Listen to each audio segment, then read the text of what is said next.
I probably would have left it alone and carried on with his life without Emily, but it was his smirk that did it. He forced my hand with that smirk, and whether she saw it or not, their total disrespect tore into my soul. It was obvious that Olivia Martinez, my wife of 6.5 years, wouldn't be my wife. The duration of our marriage was significantly longer. One contributing factor to our marital issues was my intense workload over the past 6 months. I was on the brink of a substantial promotion that would bring a significant salary increase. The plan was for Emily to leave her job, allowing us to start our family. Additionally, another challenge we faced was Emily's striking beauty, one of those drop-dead babes that never learned to be a bitch when men flirt with her. She didn't exactly flirt back, but she has a wonderful smile that sends the wrong message. Since Emily bears a close resemblance to Scarlett Johansson, the same beautiful face and great body only taller men naturally gravitate to her, I had my suspicions for a while. She was working too many late nights and there was more travel out of town. But the smirk on his face at their company holiday party, that was the smoking gun. I almost had to force Emily to invite me to this party, and now I knew why. Respect is a big thing in my family. My name is Andrew Miller. Speaking of Emily, allow me a few minutes to share a particular instance. During my time in high school, I held the position of all-star shortstop for the varsity squad. In the early stages of the season, we confronted the team most likely to hinder our path to a conference championship. In a pivotal moment, the opposing pitcher hurled a fastball directly at my head. The ball missed my face, but hit me in the helmet. I got up and started jogging to first. I looked over at the pitcher and he gives me a smirk, then quietly mouths "hussy." I charged the mound and surprised the heck out of him. Instead of playing patty cakes like most baseball fights, I whack him with my fist right in the nose, breaking it and sending blood gushing all over his pretty white uniform. All hell broke loose after that. I was suspended awaiting a hearing on whether I'd be permanently banned. My coach was fairly disgusted with me, but my old man agreed with me when he took me home.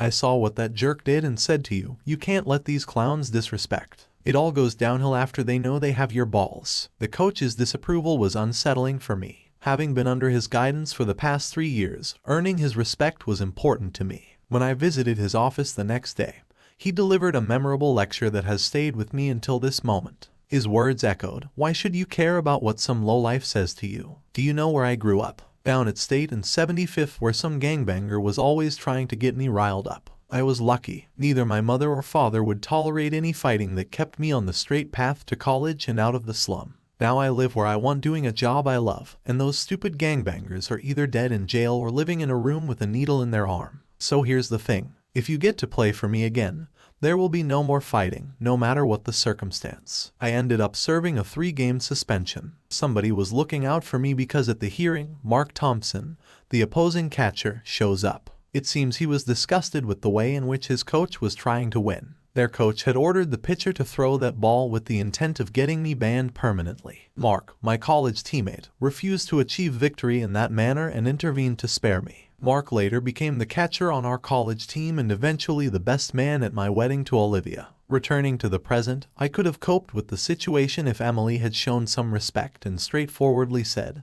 "It's over and I'm leaving." I've experienced breakups before, albeit not since college, and certainly not by a woman who had stood before 100 of our friends and family, pledging to love me forever. But I could have handled it, believe me, since Emily chose her path. Obviously messing around with her coworker, Brandon Reynolds, and coming home to give me seconds. I found myself like one of those cartoon characters. My coach on one shoulder, whispering in my left ear, "Take the high road and walk away." My father on the other shoulder, shouting in the right ear, crushed them both. My son, obtaining the concrete proof I needed, didn't require much time or covert spy techniques. On Monday morning, following her company party, I took a day off work, enlisted the services of a divorce lawyer, and hired a private detective. That very week, on the first night Emily claimed she was working late and called me, I reached out to the detective who trailed them to the jerk's townhouse. No photos of them actually messing around, but I'm certain they didn't spend 2 hours in his townhouse analyzing spreadsheets. Everything was ready for Emily's next visit to his place. Friday night, she called to let me know she and a couple of the women from the office were having drinks and dinner. Don't wait up, Andrew. It's been a while since I had a girls' night out. An hour after her call, I drove over to the address the detective had given me, and there was Emily's car parked in the drive. I knocked on the door and was surprised when he answered the door, standing in his bathrobe with that same smirk. Don't get any ideas, Andrew. I'm a black belt in karate. I'm not here to start anything, Brandon. She's yours now. And the last thing I need is a lying, cheating woman for a wife. Tell Emily to come to the door so I can deliver these papers. I showed him the manila envelope. I called out, Emily, come downstairs. No need to hide. Emily came down the stairs wearing a robe that matched Jerk's. I almost smiled. Emily, here are the divorce papers. Secure yourself a lawyer and have them contact mine to finalize the settlement. Do not return home tonight or any time before tomorrow evening. By then, I'll have removed my belongings from our apartment and you can come back. Emily accepted the envelope as though it were radioactive. Andrew, my parents, and my brother's family were scheduled to come for brunch tomorrow. What am I supposed to tell them if I'm not there? Not a problem, Emily. Just before I came over here, I emailed your brother and gave him this address. I told him you and Brandon would be hosting your family here instead of in our apartment. I'm assuming he'll get the message in time. If not, I'll let them know about the change in venue when they arrive tomorrow. Goodbye, I uttered, glancing at Emily. She was beginning to break down and cry. However, my composure wavered when I noticed something on her left hand. Emily, you didn't even have the decency to take off my grandmother's wedding ring when you mess around with this jerk. Give it to me now. The ring you gave me is in the envelope with the divorce papers. Emily broke down completely, but did get the ring off her finger. I left without saying another word. I wasn't completely surprised when the doorbell rang Saturday morning at 11 a.m. Maybe her brother didn't get my email in time. After all, this will be awkward. I thought when I looked out the window to see Emily's family on the porch. I didn't have a clue how awkward until I opened the door. Andrew, we're sorry. I got your email and I talked to Emily. Can we come in and talk for the next hour? Her brother, mother, and father did their best to convince me I should let Emily back home and drop the divorce. It seems Emily went to her brother's house after I left her and Brandon confessed everything and asked for their help. Emily was aware of my love for her, a sentiment shared by my parents, especially since they relocated to the Sunshine State following my dad's retirement. The three of them discussed counseling, forgiveness, and pity, among other things. I dedicated the next hour to persuading them that reconciliation wasn't in the cards. No one left with a sense of happiness. There were no smiles to be found. Suppressing the urge to hug my mother-in-law, I maintained every ounce of willpower as she exited onto the front porch. She was crying, and I wanted to tell her it was okay, but it wasn't. And I didn't give her that hug. We did the usual dance for the next few months until the divorce was final. She wanted to talk. I didn't. Her attorney asked for counseling. Lyon said it would be a waste of time and money. The marriage was irrevocably broken by my wife's infidelity. The week before the divorce, I was invited over to Mark's house for dinner. He knew more of the details of why Emily and I broke up than I did because his wife, Robert, and Emily still talk occasionally. I was sitting in his kitchen watching his wife Olivia cook dinner. Jelly, that's what we all call her, was 7 months pregnant and she just glowed. Mark noticed my gaze at her stomach and understood what was on my mind. Andrew, let's step out on the porch and have a chat. I'll join you out there. My beer is finished. As I made my way to the fridge, I casually put my arm around Jelly's waist. He adores you, Jelly. Never betray him. Jelly responded, why would I do that, Andrew? I love that man. And we're going to have a little boy soon. I'm not crazy. That's what I would have said about Emily a year ago. Look at us now, 6 days from a divorce. Emily got stupid, Andrew. I'm not near that dumb. Mark's not going to try to talk me out of this. Is he going out there and listen to what he has to say? I'll tell you what I tell Emily every time she calls. I'll support the two of you any way I can, except to give either of you my opinion on what you two should do. I gave Jelly a kiss on the cheek and went outside. Andrew, Emily wants to meet with you and talk before the divorce is final. She called me and requested that I inquire on her behalf. Not much of a surprise. I've pondered it since this isn't the first time she's made this request. Why should I provide her the satisfaction of seeking her contrition? All it would accomplish is alleviating her guilt, and I'm not inclined to grant her that I wouldn't either, Andrew. However, let me pose this to you. Do you have any lingering questions that she could address for you? If so, turn this around on her. Get the answers to your questions first, then do whatever. Walk out, stay and listen, whatever. What he said made sense, so you didn't get me out here to give her another chance. No, Andrew, I only want what's best for you. If that's going through with the divorce, then I'm with you on it. I met Emily the night before a court date at a little cafe. We asked for a quiet corner table. Thanks for meeting with me, Andrew. Emily looked like she was about to burst out in tears. It took every bit of my willpower not to take her small hands in mine.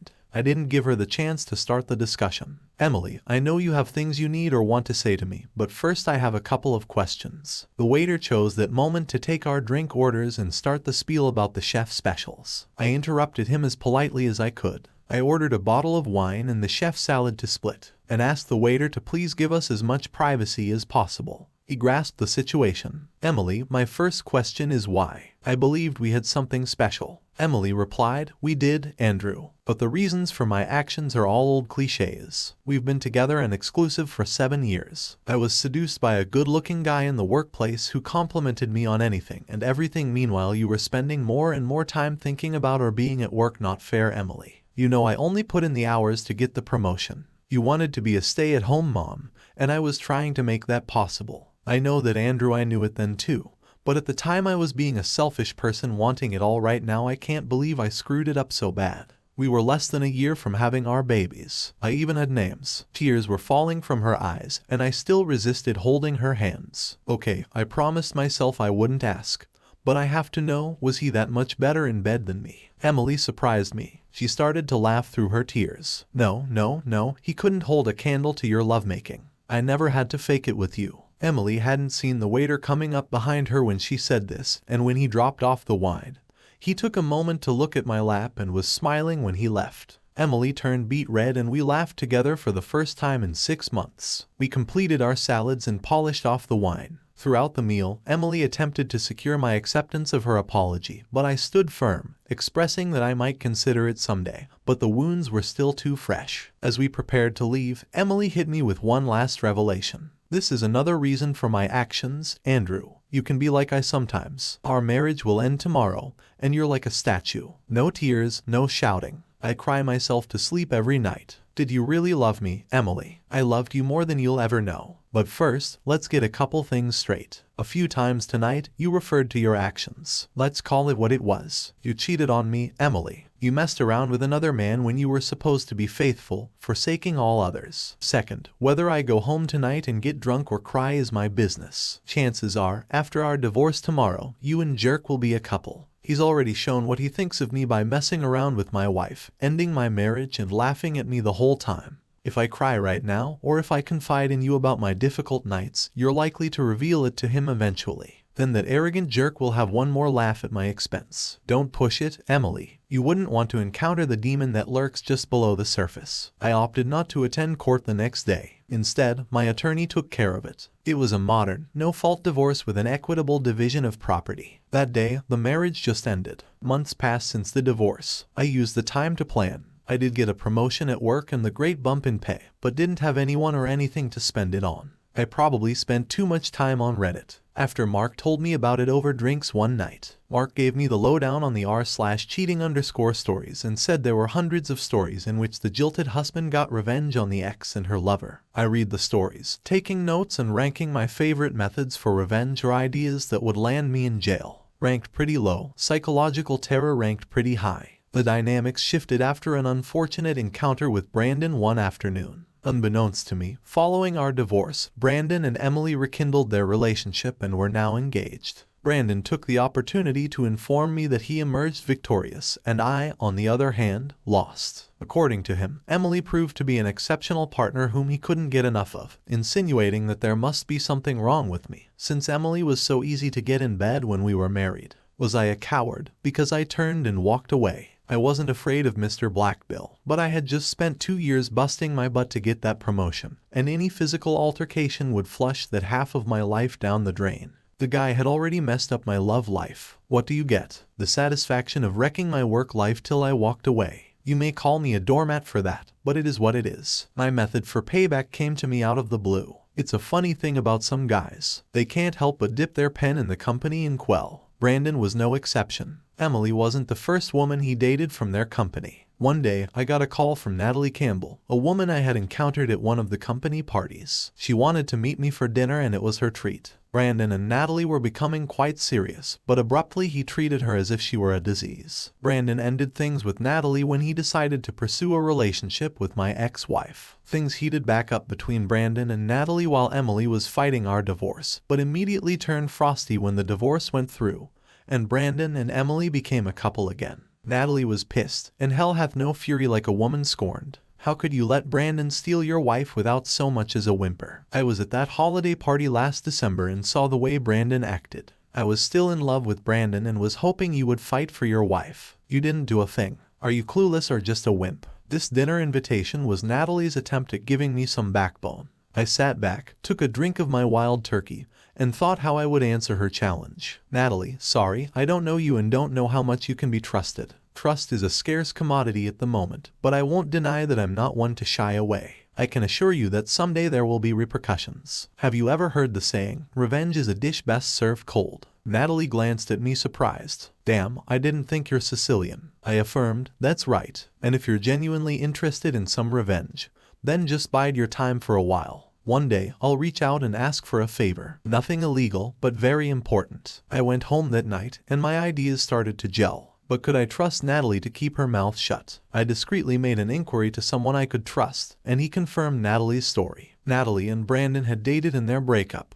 coincided with Emily and Brandon's now open relationship. While we talked, my source apologized for having missed the first affair and not giving me a heads up. He graciously offered that the company's senior management was tired of the romantic trauma surrounding Brandon's affairs. We're in the process of rewriting the corporate policies regarding workplace romances, and that Brandon was rumored to be skating on very thin ice during my separation in the 2 months since the divorce. I'd been hiring an escort for my sexual and social release, Veronica Taylor, presumably her professional name, and I would go to dinner or a show every 2 to 3 weeks, concluding the evening in bed for a couple of hours of intimacy before she departed. It was a pricey indulgence, but as mentioned, I had nowhere else to channel my expenditures. This extravagance became feasible due to the augmented paychecks resulting from my recent promotion. It marked my initial experience directly paying for such services, but I didn't want to tempt myself with a rebound relationship, so Veronica became my go-to lady whenever the urge hit me. She also became an integral part in my plans. I called Natalie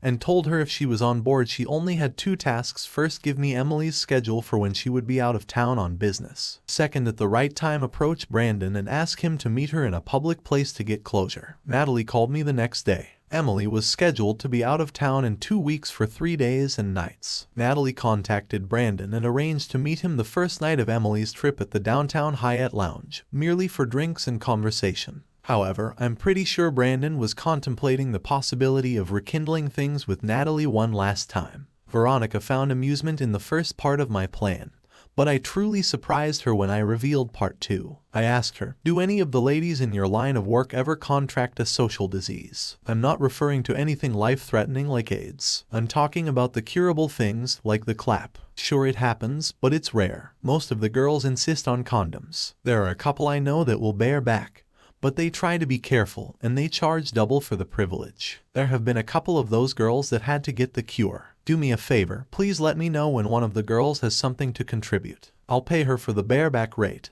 and I'll pay you the same as a finder's fee. You're kidding, right? You want to give this guy something. Nothing deadly, just something to spoil his wedding night. Everything was set for part 1. Veronica told me the details later that night. She was sitting at the bar in the Hyatt Lounge, sipping a Cosmo when Brandon walked in and sat next to her. Naturally, they exchanged smiles and Brandon ordered a scotch. Veronica was wearing a typical business suit and looked very professional. Not the kind of pro Brandon expected. His cell phone rang almost immediately. Sure, Natalie, I understand. Hope your mom gets better. Brandon hung up and promptly shifted his attention to Veronica. Hello, I just got stood up because my date's mom is sick. Can I buy you another? Veronica responded with a big smile. Sure, I can handle that too. But don't try and get me drunk. I've been on the road for 2 weeks and haven't seen my husband during that time. A girl starts to get a bit adventurous. Veronica flashed the wedding band Olivia bought in a pawn shop for this occasion. It was like waving a red cape at a bull. Brandon took the bait. My name is Brandon. It's a pleasure to meet you. Then they drank and small talked for a half hour. Veronica did have that third drink and did her best to act a little tipsy before she finished her third Cosmo. Brandon was doing his best to seduce her with little touches on her arm and leg, charming conversation with enough sexual innuendo to try to warm her up. Veronica told me it was hard not to laugh at all the work he was putting into this, considering she was getting paid. She finally had enough of the seduction, finished the Cosmo, and invited him up to her room. Brandon and Veronica ended up together on 2 separate occasions. Naturally, Brandon was unaware that the entire encounter was being documented through photographs. Afterward, Veronica asked him to leave, citing a need for recovery and rest, but not before securing his cell number. Subsequently, she and I examined the photos on my laptop. I assured her that any shots where her identity could be discerned would be deleted before either the camera or memory card left the room. Even after erasing half the photos, we still had a few dozen showing Brandon and his all-together with the stranger. It was another month before the wedding, and I was hoping we would get lucky before the month was out. Within 2 weeks, Veronica called me with the news. One of the girls is sick with gonorrhea. I only found out because she's asking me and another girl to cover while she takes the cure. Did you tell her about my request? Briefly, she's willing to have a conversation, but be aware she's a mercenary and will probably charge you another double because she figures you'll have a hard time getting a replacement. What about your rate? Does that change? No, I figure we have a deal and you always take good care of me, which is true because I've always tipped her an extra C note. Veronica and I arranged a meeting with a young lady who insisted on anonymity, and we hashed out the details for part 2. This endeavor would cost me a few $1,000s, but the investment felt worthwhile. The next day, Veronica contacted Brandon. Hey, Brandon dear, it's Veronica from the Hyatt. Remember me? Brandon replied, how could I forget? Are you in town? Veronica confirmed, yes. I was wondering if you're up for the ride of your lifetime. Pretty full of yourself. We had a lot of fun that night, but what are you willing to do to make it the ride of my lifetime? I'm here at the Hyatt with a co-worker. She's a wild one, and after what I told her, she thought you could handle us both this evening. Can you get away? Of course. Brandon's self-image made him believe that 2 women would want to hook up with him. I just need to make a quick phone call and I'll be in the lounge. Not the lounge. Just come up to room 449. We'll be here. Bring some Stoli chilled. When Brandon arrived at room 449, our mystery girl was there, but no Veronica. Where's? And he asked and got a call from home. Her son is sick and she's back in her room walking her husband through the routine. She explained that it was his first time dealing with a sick child, but you and I can get started. And they did. Veronica never appeared, but our mystery girl did her best to help Brandon put the threesome out of his mind. After he departed at 10, she joined us at a local coffee shop to collect the remaining balance I had shown her. I confess I felt somewhat remorseful about orchestrating this situation, but his behavior had been so objectionable that by the time he left, I almost felt justified. She picked up the envelope and walked out the door. Veronica looked at me and shrugged. I told you, she's a mercenary. You paid me for the night. Want to go to your place and hook up? I did. And we did. I waited until the week after the wedding and finished my project. Both Emily and her company received envelopes in the mail with phony return addresses. Both envelopes contained a brief letter and a set of photos. Emily's letter read, Dear Mrs. Reynolds, sorry to be the bearer of bad news, but it seems your husband and my wife have been seeing each other when she was traveling to your town. The pie hired to give me the proof provided me with these photos. I only included those that show his face, so you have no doubt it's him. I wasn't planning to inform you, but I just received word from my doctor that she's infected me with a social disease. You may want to get tested. The letter signed, the soon-to-be ex-husband of your husband's lover. The second letter addressed to the CEO read, Dear Sir, I just thought you should know what kind of men your company employs. According to my wife, he picked her up at a bar, got her drunk, and proceeded to give her a social disease. Don't know if this letter will get to you or whether you care, but I'd watch the scumbag. He seems to have no morals. Signed 1. Sorry, husband. Things quickly fell into place. Emily's family had the marriage annulled. Brandon got fired, and rumor has it they both were on meds. It helps to have a friend in the county health service department. I pretty much went about the business of getting on with my life. Sometimes I imagine follow-up scenarios. In one scenario, I beat the living crap out of Brandon. And another, I pretend to get back with Emily, take her to a foreign country, then leave her stranded there without any cards, passport, etc. I might have done it too, except for the vision of her mother and what it would do to her. I may have been that cruel to my ex-wife, but not to my former mother-in-law's daughter. But I quickly lost interest as my new job became more interesting and challenging. That is, until the next Andrew Emily family picnic. Uncle Ben, my father's older brother, was there. Uncle Victor is connected, if you get my drift. He called me over and we had a quiet chat. Andrew, tell me about your divorce. What happened? I like that girl. I provided Uncle Victor with the Reader's Digest version of our breakup. What did you do about it? Then I elaborated on the steps I had taken to seek revenge. Uncle Vin commented, "That's wicked, but not exactly scorched earth." I responded, "No, Uncle Victor, I did my best to put it behind me, take the high road." I told him why. "That's good, and those are great reasons. You know that baseball coach really did you a good turn." Uncle Victor wasn't any more or less a bigot when it came to racial matters, but he always thought it was funny that a black man from the Chicago slums had as much influence on my life as my father. "If you took after that hot-headed dad of yours, you wouldn't be the man you are today. Many of the times I had to settle my baby brother down or he would have wound up dead or in jail." "You ever talked to Coach Mitchell?" "Only a few times, and not since I was a junior in college. I kind of let it slip." "You should look him up. He volunteers at the Boys and Girls Club down on West Palmer. Let him know what he'd done for you. A man likes to hear that once in a while. But right now, walk over to your father, give him a hug and tell him you love him. He needs to hear that too." Uncle Victor was a funny guy.